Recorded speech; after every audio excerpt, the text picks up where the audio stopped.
The Hadza, the most primitive tribe living on Earth. They survive by hunting their food with bows and arrows just like our ancestors did thousands of years ago. Deep into the wild savanna where uncertainty awaits behind every bush, they chase rock hyraxes, antelopes, and baboons. The Hadza tribe lives life in its rawest form. They drink muddy water, eat honey with larvae, and even sometimes meat with animal waste. For the next 3 days, I'll be a part of their tribe and witness their way of life. The Hadza tribe has been living near Lake Ayasi in northern Tanzania for over 50,000 years and only made first contact with the modern world around 150 years ago. They speak Hadzani, a unique language with clicks. The members took us to their chief. "What's in my seat, Pachi?" Hunting skills are evident in the leather and furs they wear. What is this, a head? The salt in the tears burns the open wound, and the baby learns not to cry when feeling the pain. Here, a young group of people are crafting and repairing their gears for the next hunt. It's a skill passed down through generations. They customize their arrows with unique patterns. If someone's arrow gets lost and found, that's how they know whose it is. It also tells who shot the target. On their bow, they have these unique patterns, some parts of the animal that they hunted. This tells how talented and experienced this hunter is. Also, they use bird feathers to keep the arrow stable during flight. To make arrows, first they take a piece of wood and carefully shave it. It must be as light and straight as possible. They are always controlling the progress and using their teeth to fix any curves. Which animal do you fear the most? We've gathered before the break of dawn. Sakura is yelling to wake up the other hunters. Please be aware that some scenes you're about to see may be sensitive. We kindly ask you to watch the culture and lifestyle of the Hadza tribe with respect and an open mind. Our journey into the wild begins once everybody is ready. We split into different groups so that they'll have better chances on hunting. The tribe is getting ready. Let's see what will happen. Once the daylight breaks, we're going into the wild, with Sakura leading the way. We've got around 10 hunting dogs with us on the alert. Hunters are carrying knives, bows, both poisoned and non-poisoned arrows. Sakura pointed this way. We are separating now. Look there. So we will follow this group. One of our crew is following Sakura and the dogs. Throughout the hunt, we will separate into groups from time to time. In this vast terrain, the dogs are our eyes and ears. They are spreading out and searching over a wide area. This strategy allows both dogs and us to cover more ground and increase our chances of spotting animals. This is how they drink water. They use this body pump. First, they blow and then drink. Their immune system is strong enough to deal with the bacteria and parasites. They don't care whether it's clean or not. The dog is starting to run. There's something there. Run. He's going to put the long stick inside that hole. He's trying to move the animal to come out. The previous stick wasn't long enough. Now he's making a longer one. The dog is trying to dig a bigger hole to make it easier to grab the animal. Watch over. Oh my God, it's so cool. They're giving up. Time is precious. It's time to move on. The Hadza are nomadic people and they don't store food or engage in farming. They completely rely on hunting and gathering. They're teaming up to catch the squirrel. One hunter shakes the tree to confuse the animal and make it run towards the other hunter. They got it. This is the first hunt of the day. He put it inside his belt. He's looking for his arrow now. Each arrow is so valuable for them. It takes a lot of time to craft one. The dogs are leading Sakura to the spot. He's filling in the openings with grass to stop the animal from getting away. We're changing our route because we cannot pass the river ahead. Finally, it's time to rest. It has been 4 hours that we are walking. If you look at this tree, these things always get us. They are sharp and they tear down our clothes. The name is acacia. Sakura keeps watch on the other hunters below. The dogs catch this rock hyrax, but they ate half of it. Now Sakura is sliding through the rocks to move downhill. Thorns prick his legs. He's cutting down the branches to clear his path. In the meantime, the boy pushes his body into the gap between the rocks. He completely disappears. The boy who went in this rock has been circling the entire area from one side to the other. He and the dogs are searching for their prey in a quite tiny space. They shot another rock hyrax down under this rock.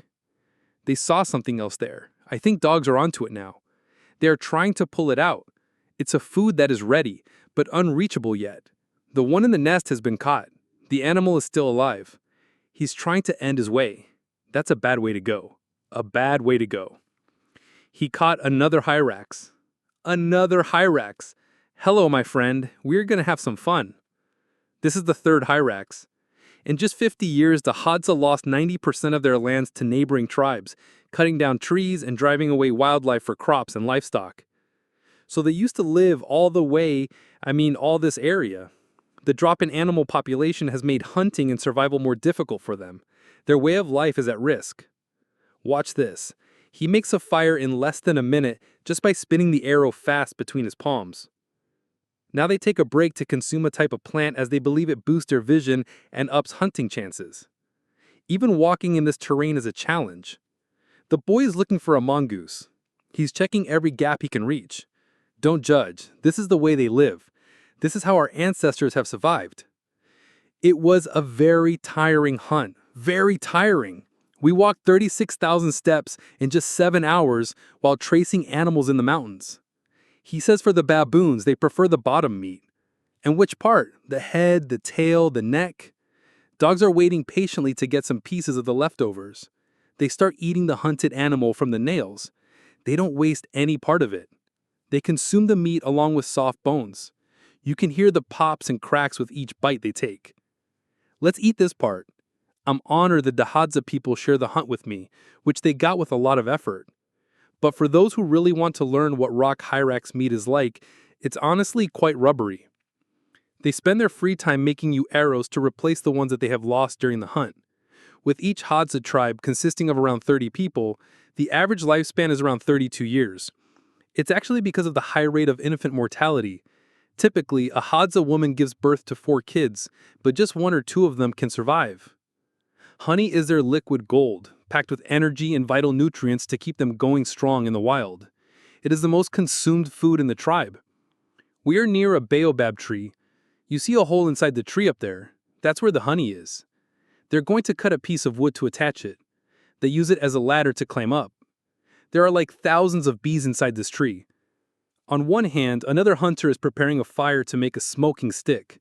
He's checking if these sticks are strong enough to carry a body of a person. Now he puts the smoking stick into the hive to calm the bees for a short time. This loud buzzing is coming from thousands of bees. He still gets stung numerous times but bears the pain to get to the honey. He must hurry because the bees will get out of the hive and we don't want to be chased by them. There is very little honey in it. It's mostly wax. There are some larvae inside. Let me show you. For the Hadza, honey is not just food, but also their currency. They exchange it for sharp metal tools, glass beads, tire shoes, and corn flour. They don't use money or even a developed numerical system for counting. And Hatsane, 1 and 2 are the only numbers. Even today, they don't keep track of time. Clocks and calendars have no place here. They don't have time-based events like birthdays or religious holidays. Nowadays, some of them have learned the official language of Tanzania and have borrowed numbers, but most still can't count up to 10.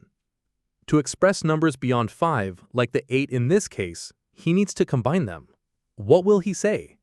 They use general terms to express larger quantities, as they are too abstract for them. Do they always have that baboon hunting in their mind? After sleeping for a couple of hours, we're preparing for a bigger hunt at 4 a.m. on the second day. This is our second day in the camp, and we will go for antelopes and baboons. While we're tracking animals, one team member will be staying here and recording the camp life. The men who are not going hunting today are repairing their tools. They are out of poison, so first, this young boy and old man are walking a long road to get a bucket of water. Busy with their daily tasks, they still keep an eye out, taking advantage of any opportunity to hunt down something for today's meal. After several unsuccessful attempts, he finds a large snail on the way back to camp. You see those mountains? They say there are many hyenas there. Young people do not much like the taste of snails and offer them to the elders. In the past, when a tribe member grew old, the young ones would hunt a large animal for them, offering its meat as a final feast before abandoning the elders to starve to the end. Nowadays, they take care of old members and share their hunts. This bough belongs to the desert rose, tree which possesses the game-changing ingredient for Hadza hunters in battling big catches. They begin by cutting the bough into small pieces, placing them all into a pan. Cold water is poured over the pieces and let the mixture boil. He dumps leaves to skim off any foam from the surface. After removing the pieces, they let the mixture simmer down until it thickens. With one last stir, he transfers the essence onto a rock and adds a splash of water. Finally, he adds a bit of ash into it and mixes it by crushing it with a stone. And there you have it, a black, sticky, poisonous paste. He carefully coats the arrow tip with it. Now this arrow is ready for action. He rubs his hands on the grass to clean the poison. While men search for meat and honey, women gather fruits, vegetables, and greens. Right now they unearth roots and tubers by using digging sticks. They are like nature's nutrient storage units. Here she found a wild potato. Living almost in isolation, Hadza women are not comfortable with being filmed by strangers. Look, pig dicked here. Another scratch on this tree. They heard a crackle and are now stopping to figure out where the sound is coming from. Investigate our editing time. Nothing. Because of the rain, animals hide in their tunnels or shelters. Do you see the nest of a very small animal called bush baby? They are throwing rocks towards the tree to move the animal from where it hides. It's time to run. Missed. There is no missing from here. They are having fun. Animal has nowhere else to go. Look, look. The boy has spotted another bush baby nest. It's hiding inside. After the second attempt, it becomes unable to move. He's now clearing a path for himself to climb the tree. The boy has started to climb up to the bush baby's nest. He's getting closer and got it right by the tail. The bush baby's eyes are full of worry and it's tightly holding onto its nest trying to protect itself. But no chance left for the little one. This animal is called bush baby. They are mostly active during nights. We got them during their sleep. On the head. Oh, they got it. From the eyes. It went from here and came up from there. Look at the hands of the animal. They are related to monkeys. Meanwhile, back at camp, two young ones are on the hunt. He whistles just exactly like the bird to trick it. So near, yet so far. He missed it. But on the third try, he got one right in the sky. 10. What happened to this dog? He's got a lot of scratches.